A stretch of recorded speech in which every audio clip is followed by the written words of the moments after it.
Hello and welcome to Relatively Ordinary. I'm Carl. Hi, Carl. I'm Betsy. Hi, Betsy. Why are you laughing? I don't know. It's always just a funny intro because you're sitting right here. We've been with each other all morning, and then you say hi to me. It's only awkward if you make it awkward. Yeah, I'm good at that. Yeah. Well, this is a very special show Why is that? because it's episode number 10. Oh, that's what Double I was thinking. digits. That's what I Double was digits, we thinking. made I it. can't believe we recorded that many. Indeed. I was thinking Indeed. maybe 9, perhaps 10. Yeah. All right. And Congrats. soon we may break into double digits of listeners, which would be incredible. Yeah. So exciting. Yeah. So exciting. Well, 0 to 10. Be fair, It's a rocket ship. We're now entering the point in our learning to do this that the editing is a little smoother, that what we're posting is a little cleaner, a touch more professional. And so I may share it more broadly. Yeah. Those first ones you made me post, I'm like, all right, well, I'm not telling anyone about it. It's all part of the process. You got to own it. It is. No, it's a learning curve. Yeah. It's definitely, everything's a learning curve, but, take into consideration all the pieces. I think we bring a dynamic duo to it because you got all the tech stuff and I'm just otherwise excellent. So Otherwise excellent. Yeah. Yeah. Dynamic duo. Yeah. That's, I like that. The dynamic duo. Yes. That should be our alternate name for the podcast. Yeah. I think now that we have reached 10 episodes, we should probably consider better seating. Yes, because my butt you're always sitting hurts on this thing.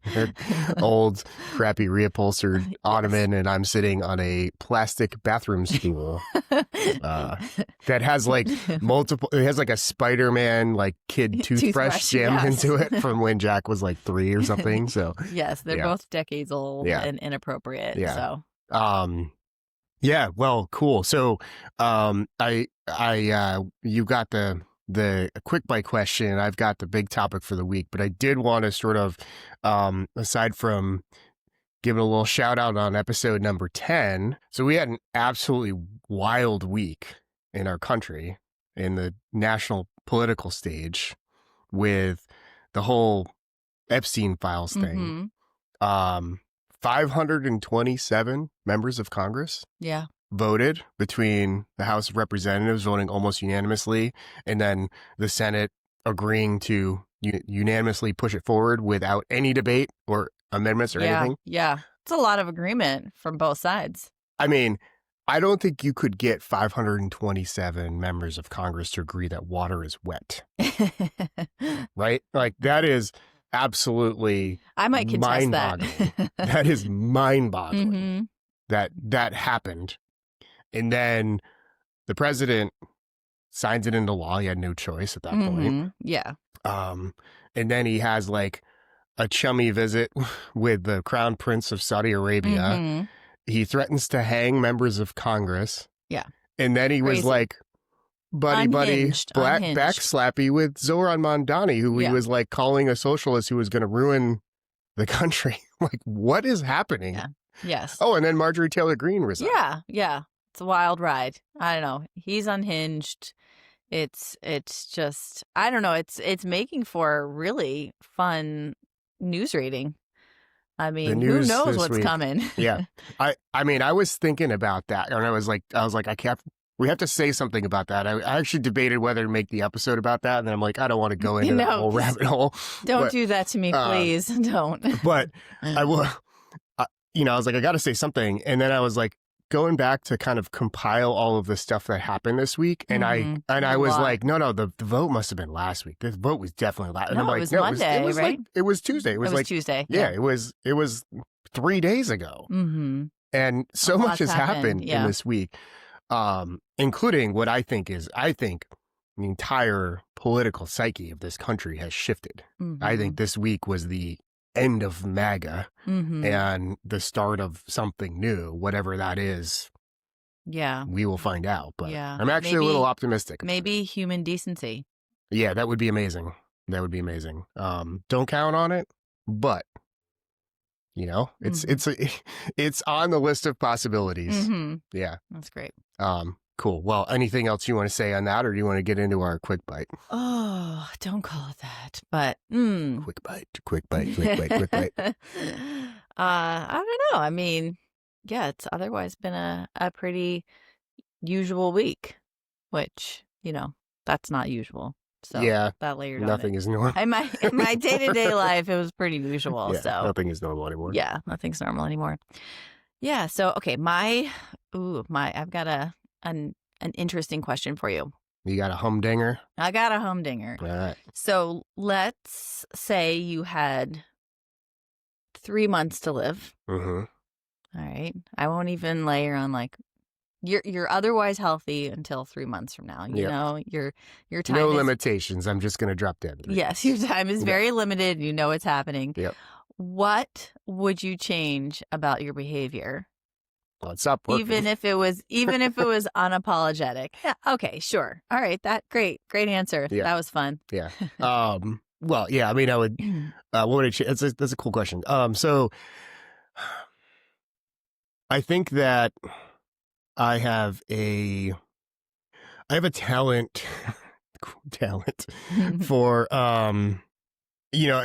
I feel like I want to bring people together. Mm-hmm. And so I think that I am good at hearing all sides of arguments and, trying to come to an agreement or at least come to an understanding of even people that like I just completely outright disagree with. Mm-hmm. I try to like figure out like how can I find something to relate to? How can I have some level of kinship with this person and try to like get along? Mm-hmm. And the flip side of that is that there's times when I see people who are just like bold, direct, and just say the thing that's on their mind. Damn the torpedoes, doesn't matter. Mm-hmm. So I think I would become a lot more just like bare naked truth. No, that's stupid. You are wrong. Here's what we should be doing. So I think I would have to like leave this earth with some enemies, strong statements around like, here's the reality, here's where you're screwing up, and here's the people that you should listen to. Now, would you do that in a small context, like with friends and family and yeah, I mean, for sure, would you go big and start your own? I mean, I would let it profiles? rip on social media, that's for sure. But, I think the most important thing would be making sure that my, my family is taken care of. Like, I don't have I'm sure there would be some things that I would be like, okay, now's the time to jump out of a plane and like, try to hug a cliff on skis or something like that. But I actually don't think I have a lot of like bucket list things that I'd be like, I've got to go do that thing before I leave this earth. I think it would just be more like, wipe the slate clean of all the bullshit. Like, who cares about paying bills and, going to work and, all that stuff, and just like live in the moment and enjoy the time I have left with the people that I love most. Your house would be filthy. No, I don't know about that. I mean, I like clutter, and it's like my car is not the cleanest right now because I take the dog for a walk every day and she jumps in and gets her muddy paws everywhere. Blame the dog. Like, I don't take the time to clean the car, not because I don't value a clean car, but because I've got more important things to do in my life. Like, it doesn't make the cut of things I got going on. So, like if I actually like cut out a lot of the other stuff, I would be like much more just, conscious and in my space. Okay. So, yeah. How about you? Same thing. Although I'll take what you said in thousands of words and just say, be more honest. There was not thousands of words. There was dozens of words, and that's the whole point of a podcast. Thank you very much. Oh, wow. Get a little fierce. Yeah. Get a little feisty on me. The audience doesn't know is that Betsy and I are fighting this morning, so. We are? Since when? It's going to be a feisty episode. Since when? Since right now? Since just now. Oh, my God. Yeah. Wow. Way to take it the wrong way. Right. Well, before you bring the energy of this podcast any further down the poop tubes, let's dive into our main topic. All right. So I want to talk today about housing and home ownership. Okay. And kind of what it means to the American dream. I think there's this idea of like, the American dream is owning a house and having a job and having a family and, having the weight picket fence, blah, blah, blah, all that crap, right? I hope I have enough insight to make this interesting. You have been on this planet as an American for 44 years and you are a homeowner. Okay. I think you can handle it. So here's the question to start us off. All right. Nearly 77% of Americans say homeownership is harder today than it was for previous generations, but 90% say it's still part of the American dream. So why do we still cling to homeownership as a core marker of success if fewer and fewer people can actually attain it? Oh, I'm curious, where'd you get those stats? The internet. Well, I'm just curious about, the quality of those stats. But I'm not saying I don't agree with them. Nobody tuned in for you to criticize statistical methods. Okay. The stat, you can make whatever number you want. All right. The point is to address the question. All right. Well, now might be a good time for me to ask, what was the question again? I only focused on the stats. Why do we still cling to homeownership as a core marker of success if fewer and fewer people can actually attain it? Oh, well, I think that it brings a lot of personal value, right? Owning your own home. I think it's really helpful for your long-term financial health to own a home because then you have equity in something. But I also think there's pride in being able to make decisions around your space and have that autonomy is really important for people. And you get to kind of stake a claim in something that you've built, your dream. You have, some say in that. And I think that's important for people. I certainly have rented a lot of places. And while it's nice because you have your own space and a lot of, people who are leasing space are respectful of that. But ultimately you walk away and you don't have the capital that you put into it. So it is pretty amazing that, for us personally, we have a beautiful home and some land and, there's obviously the stresses of maintenance and the risks that come in with, how our house is valued and, some of the costs that go into being able to sustain it and have that long-term gain. But, ultimately, despite that, or maybe even just because of that, you take even more pride in it. And so I think it would be amazing if that was an opportunity for most people to have that in some way, shape, or form. Mm-hmm. And it's all relative, right? So people who, depending on the environment they live in and where they're coming from, their space and what they create for themselves in a home may look different, but yeah. Do you think that homeownership needs to be foundational to the quote unquote American dream, or is there another way to do this? Absolutely not. No, I think that a lot of people don't want to be bothered as well, right? They're happy to have their small footprint and rent a space and use their money and resources for other purposes. And so you can certainly have equity and financial gain in other sectors, whether it's like the stock market or kind of perhaps other. Yes, it's different. And this is where the buck stops for me because I didn't study business or finance and know enough. I mean, here's the thing, right? It's like if you do simple math, like say, a couple together combined and, we'll just say we'll use the word couple very loosely. This could be two, friends not in a romantic relationship who just decide to like co-own a house together. Say they make $10,000 a year. And, that's all they make. That's their income, $10,000 a year. Sorry, that's $10,000 well below $10,000 the a poverty month. line. Okay. Yes, thank you for putting that up. Yeah. $10,000 a month, right? So $120,000 a year, which is See, pretty sometimes comfortable. I'm listening. Yeah, sometimes you listen. Only when it comes to pointing out my mistakes.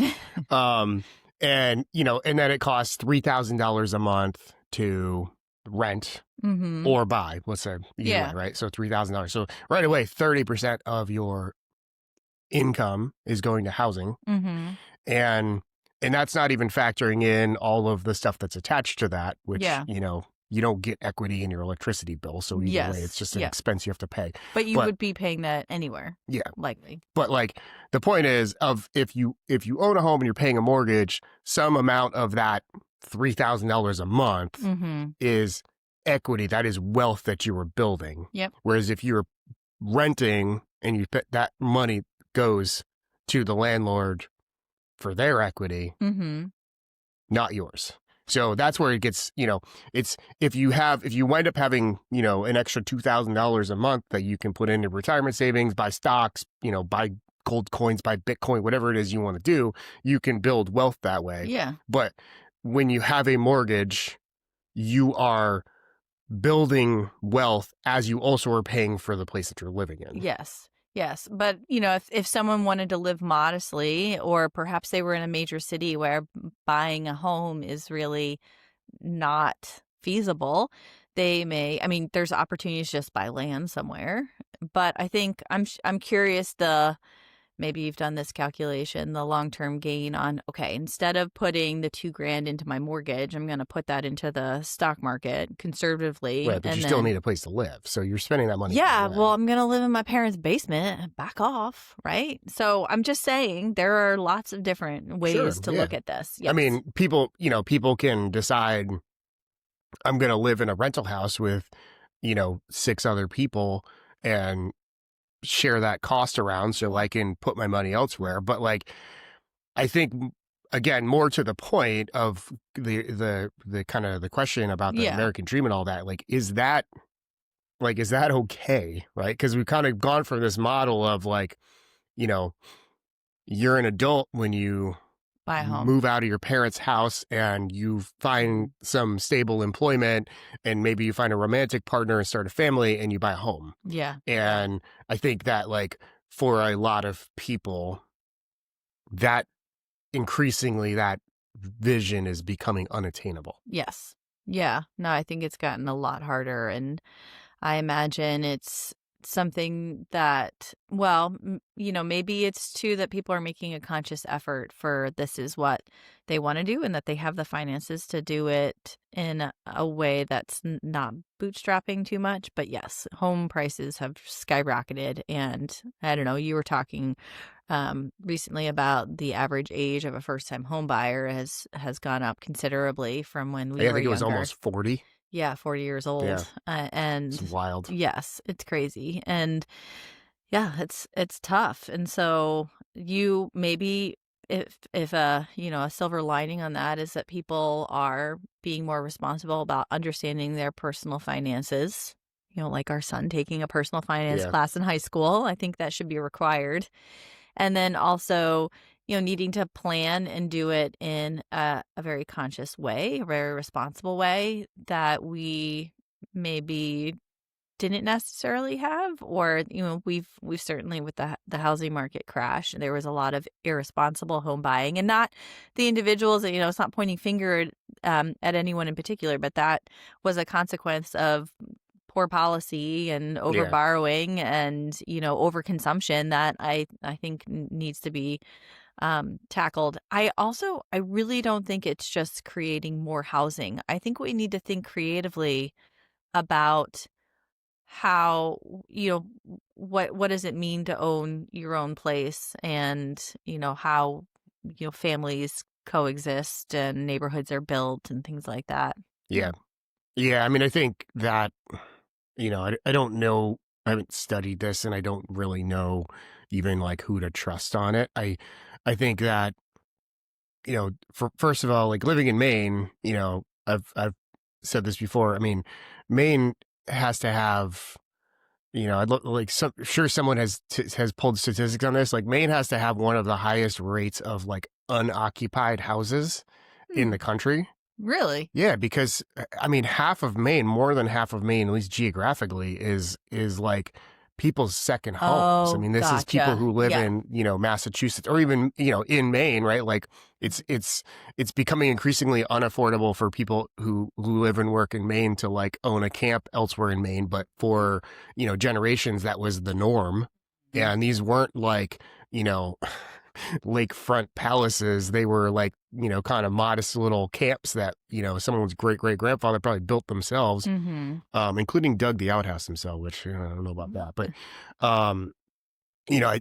but again, like from like a housing supply standpoint, like, yes, we're not going to take, homeless people who live in Portland and put them up in, some camp up on Rangeley Lake. Like, yeah. But, I don't think that there's necessarily like a supply shortage in the sense of like how many houses. I think it's more that like older generations have been able to take advantage of much more affordable property to stock up on property. Property is a great type of wealth to own if you can afford to do it. Yes. And that the population who is able to access that is getting narrower and narrower. And we're going to see a greater divide in so those the haves and have-nots. Yeah.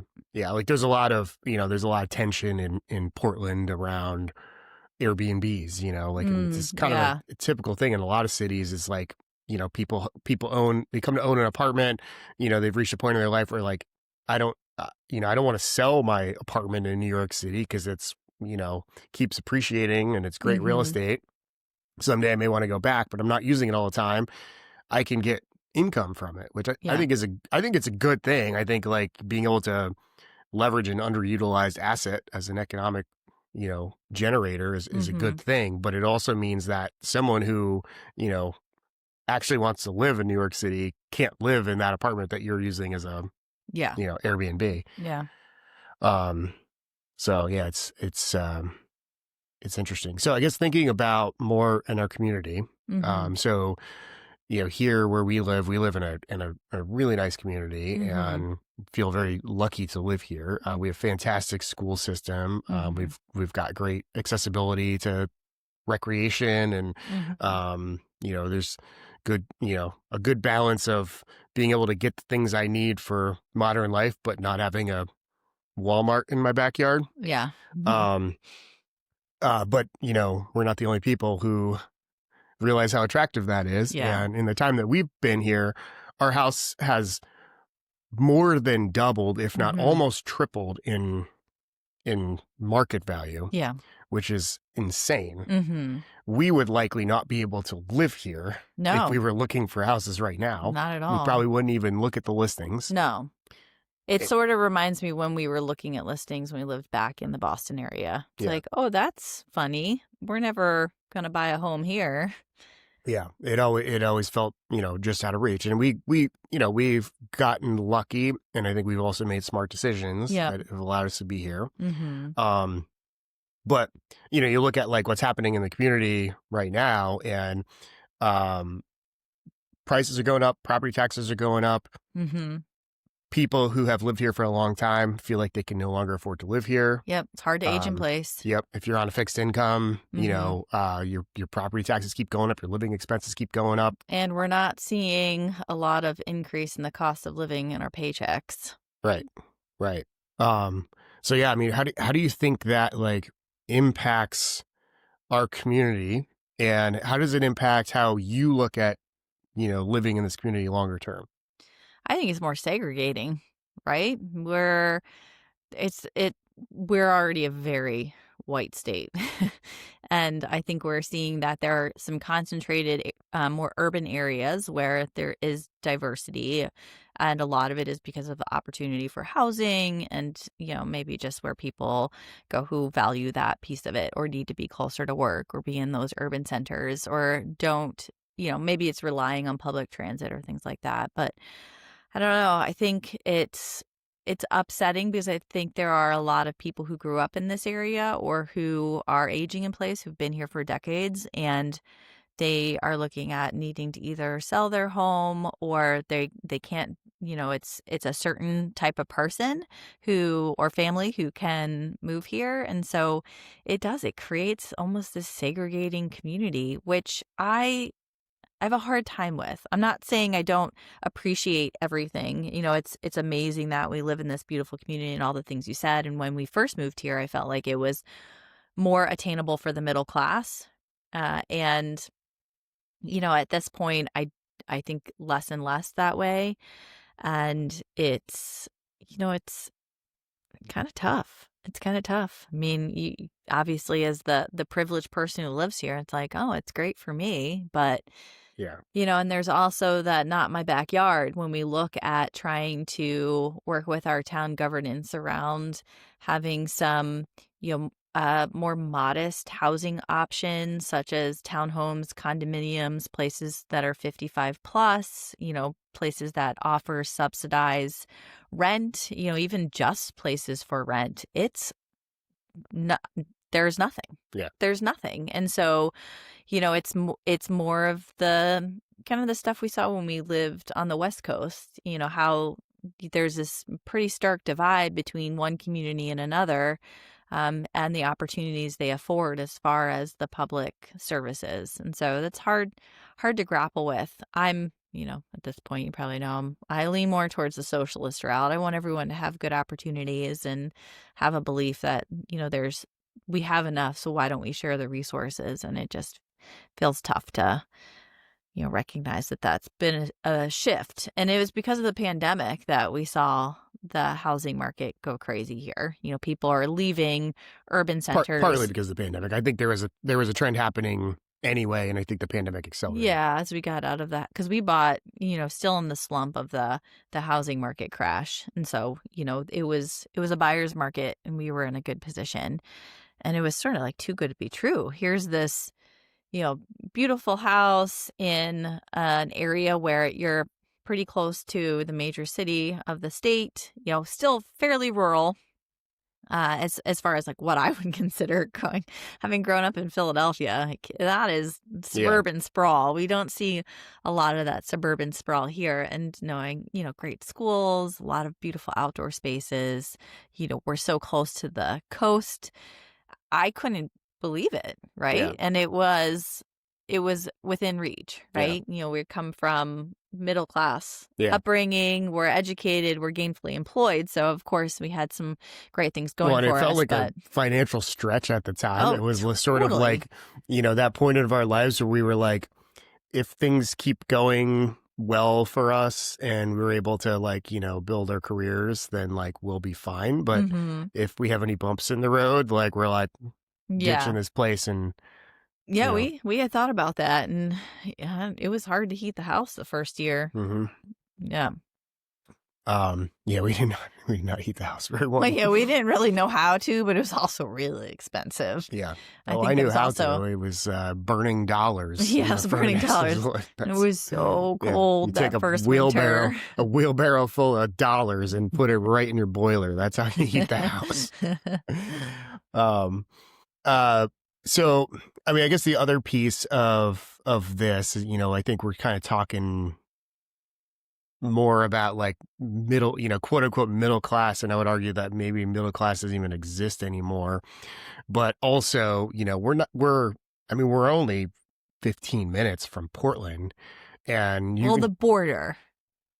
If you want to go somewhere meaningful, okay, in Portland, let's get out our GPS. And it depends on traffic, and maybe the road can. No, we're 15 minutes from Portland. That's all that matters. That's being generous. And there are probably hundreds of people living outdoors in Portland. If not hundreds, at least dozens. Yes, and many it's dozens. cold AF here. And, and winter is harsh. And it's not like a southern climate where the population's a lot bigger, but for a small city, it's still a lot. Yeah, and it troubles me deeply that we live in a country that is so wealthy. Yes, and we can't find better ways of helping people on the lower end of the economic spectrum. I have a hard time with that too, especially because I think a lot of the pushback is I think it's just being ignorant, right? It's almost as if, you're to blame. I'm not going to give you another handout. And I think really appreciating the challenges and stories. Interestingly, though, this will be interesting for you. And these are more personal situations, but I have worked with, or I know therapists who have worked with homeless people or people who are unhoused. That's the better way to put it. And a lot of them have grown up on the streets and they prefer to call it their home. And that's probably a different beast, right? So those who this is their space and they wouldn't want they've been socialized. They don't want to live in a home or maintain a home. Well, yeah, I mean, sorry, but I want to hear you finish that thought, but I do wonder how much of it is like the more, and it kind of goes back to the idea of ownership, right? Like I own my house. If I, and I have 5 acres of woods, if I want to walk around naked in my backyard, like I can do what I want, Yeah. Whereas like if you're renting, you obviously have a lot less autonomy in what you can do. And then if you're in like public housing, like subsidized public housing, there's a lot of like, there's a lot of regulation. You can't do this, you can't do that. Like this isn't your space. It's like, ideally you have access to a bathroom and a worm safe place to sleep, but it's not your space. Yeah. So I would imagine that somebody who is used to being outdoors is used to like, nobody can bother me and I can do what I want. Yes, I do what I want where I want to. Yeah, I mean, 100%. But that goes along with what I'm saying. They've been socialized to have the freedom and autonomy living on the streets so that it doesn't feel comfortable what is available to them if they were to get supports. And so that there might be a small minority who that represents, but that exists.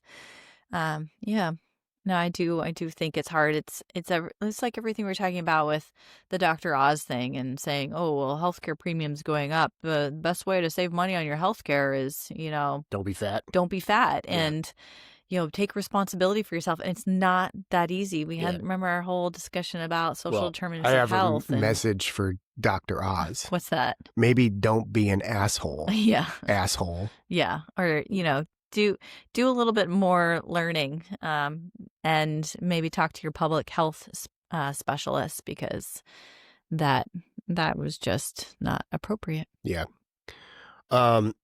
So thinking about our family,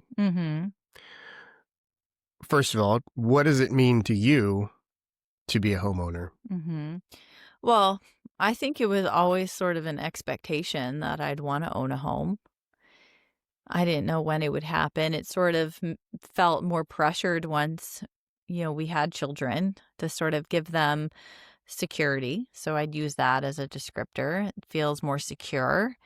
It feels, I have a lot of pride in having my own home. It's certainly stressful at times, but you can see now that we've lived in one place for a long period of time, you can sort of reap the rewards of all the things you've done, the little projects that, you did on your own, some of the big things you saved up for and had to sort of renovate or improve upon or replace. And just the day-to-day, you come home and, right? No one can tell you what to do. Yes, it's your sanctuary. And we do have a lot of privacy. So I can walk around naked in the backyard if I want to. Oh, yeah.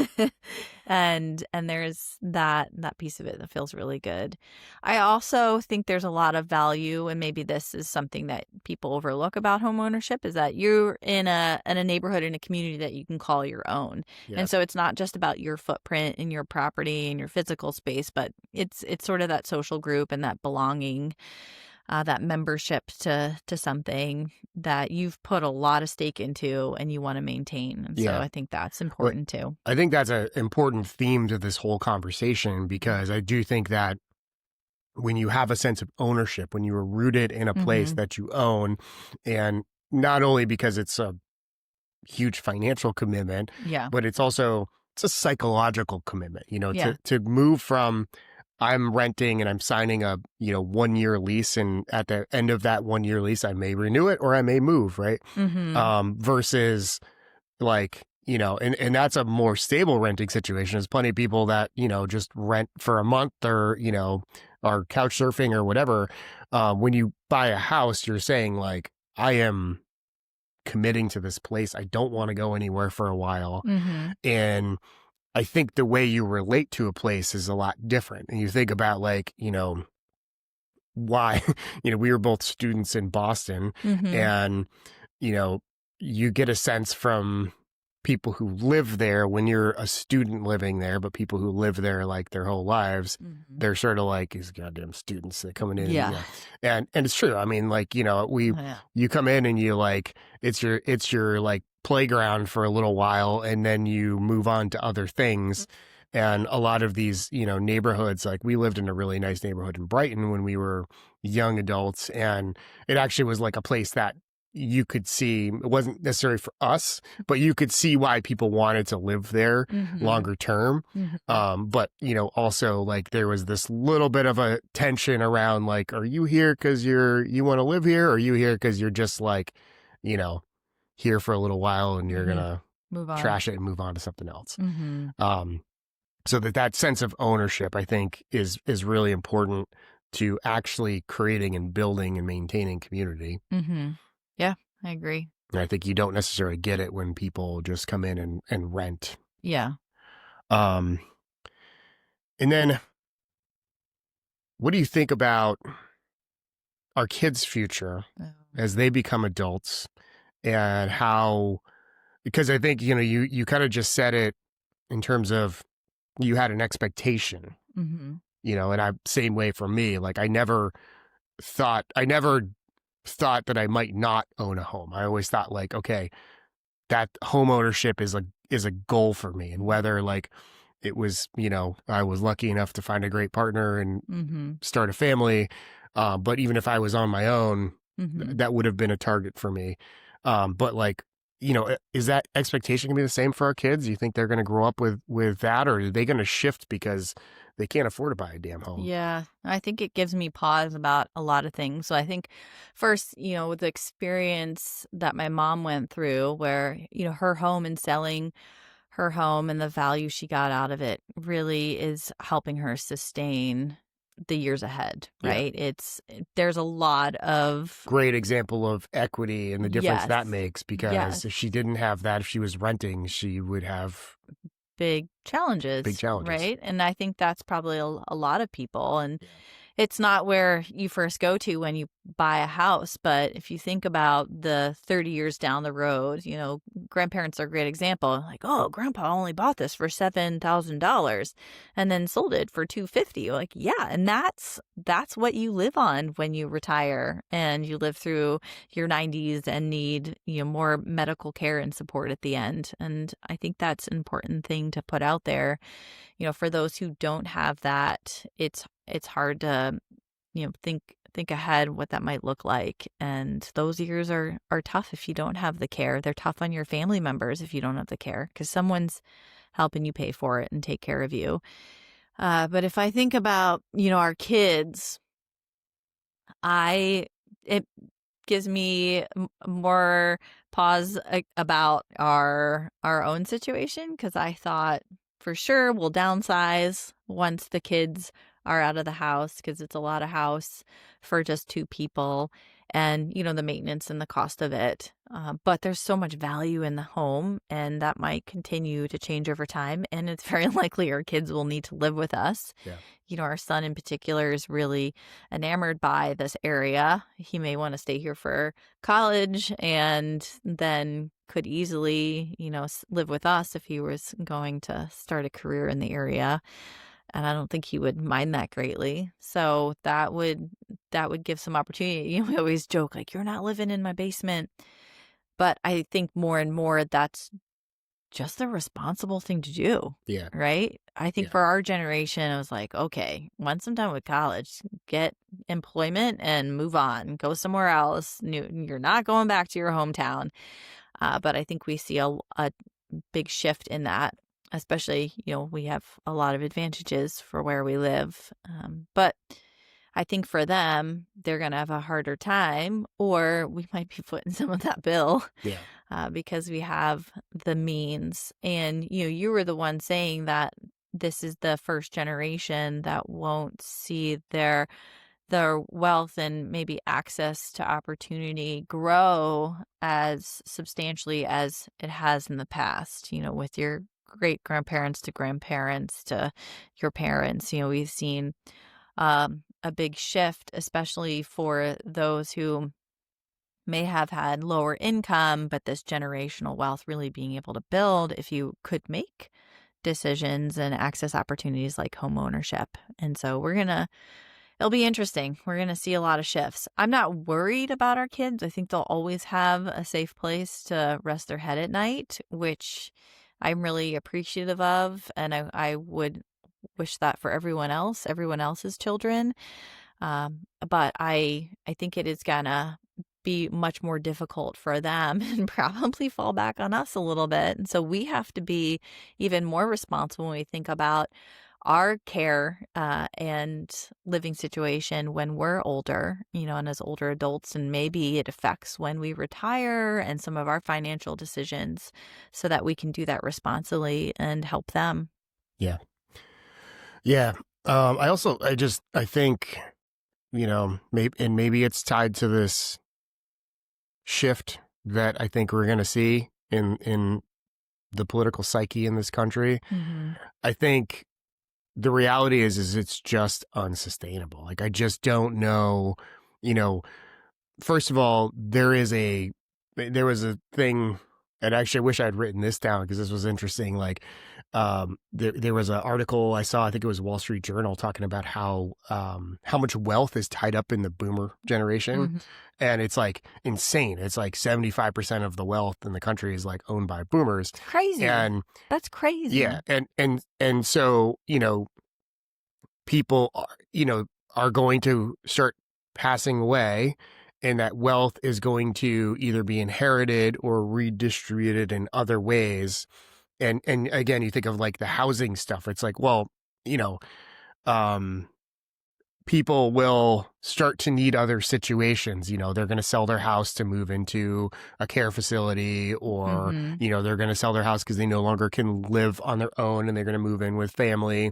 That increases housing stock. But I also think you need shifts in policy. There was like this talk about the Trump administration floating a 50-year mortgage, right? Like, to me, 50-year mortgage is like, that is, you might as well just be renting, right? Like, essentially you're just saying, because of the interest rates. Yeah, like the amount of money you end up spending over time, you don't save that much on a monthly basis, but you end up spending twice as much in the long run. Mm-hmm. And it really just, again, it's like, essentially when you do a mortgage, the bank owns your house. Yeah. When you start out, you put down 20%, the bank owns 80% of your house. Yeah. Right? Yeah. And then slowly you are building equity and gaining a larger share of ownership of that asset. I fear that unchecked progression of this hyper-capitalistic system we have, it just gets to a point where it's like regular people don't own anything. Yeah. And small conglomerations of extremely rich people own everything. Yeah. And you can say like, oh, it's a 50-year mortgage. Like, you start to shift to a point where it's like, do I even own the damn thing? Right. Yeah. Yeah. So I think that the pendulum is swung so far in that direction so rapidly, and people are like, this doesn't work for us. And it's going to start to swing back the other way. There's so much wealth in this country. It shouldn't be this hard to have more housing opportunities for people who are unhoused. B, give young people incentives, a chance to build equity, build wealth through ownership. And it's good for everyone if they do that. Yes. It's good for everyone. Yes. And then I think allowing seniors to be able to live with dignity in whatever situation that they want to have at the end of their lives. And whether that's living at home with services and, ability to be shielded from growing taxes, whether that is, help with, I can no longer, mow my lawn or whatever, but I don't want to pay, a lawn service that's going to charge me hundreds of dollars. Yeah. Right. Like, so I think that like there's so many factors to it, but I do think that we're all going to start to collectively just come to the realization that like the path we're on does not work and needs some dramatic change. Yeah, I agree. So that was a great conversation. So tell me what you're still chewing on. Well, and this is where maybe you can help clarify because you have a deeper understanding of this topic, or we could just research it afterwards. I always like learning things. But when you think about the market and housing, it's not just demand, right? If people who own homes in our community were just all to vacate them, yes, the prices would drop. But there are so many other factors that go into it, right? It's about the cost of living in that community. It's about taxes. It's about, what resources are available that make it more desirable to live there. It's location. So there's a lot of factors that go into it. So it has me reeling about it's such a complex problem, and there are so many facets that should be addressed. Just adding housing, dropping housing is not necessarily going to fix the problem. Am I correct? Yeah. No, I agree. I think that a lot of times we hear about policies and it's about build more affordable housing. And, I think that at some point it is a numbers game of if you have more people looking for houses than you have houses available, then of course, yes, supply is the thing. But I still find it hard to believe. It's not like we have a population explosion. We actually, as we've talked about before, like, our population in size might be peaking now, right? Like we may not sustain this size population in the future. So, you sure build more houses and there's place for everyone, but like I'm not sure that's the only solution. Yes, because there needs to be infrastructure. We need to consider about things related to transportation and school systems and and those houses are going to be expensive to build too. So that's another problem is like who's going to build the houses and where are you getting the construction materials from? You just we're in the process of deporting a lot of people who do construction in this country, and we have tariffed the shit out of all the materials that we use to build houses. So that doesn't make sense. Yeah. I mean, I know there are really good companies that are doing some work locally. Like there's a big construction project up in Brunswick to create some affordable housing. I know that's some of the things that are happening, but yeah.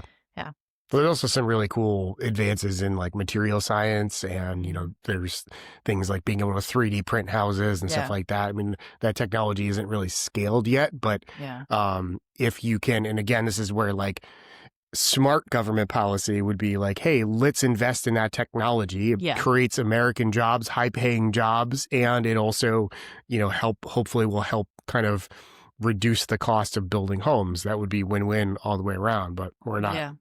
We're not there yet. No. Because we have to, take bribes from the Saudis and Qataris and all right, now you're going into make ourselves rich. All right, out of that rabbit hole. Yeah. So what feels relatively ordinary about it all? Well, I think that led me to the relatively ordinary that we're creating problems for the future. Yep. And hopefully some bright people, from our kids' generation and beyond will continue to help address them. Yeah.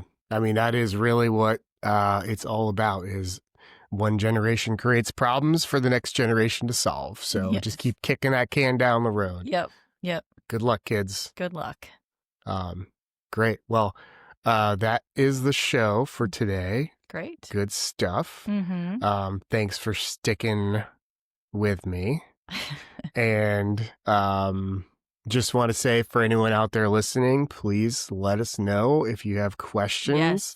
I'd love some questions. Yeah, we'd love to hear questions, comments. If there's any topic you want us to ramble on about, we could circle back the topics we've talked about, or if you got ideas for future ideas, we're here to hear them. Cool. And talk about them. So yeah, reach out relativelyordinary@gmail.com and relatively_ordinary on Instagram. Sweet. Nice work, babe. Yeah. Good stuff.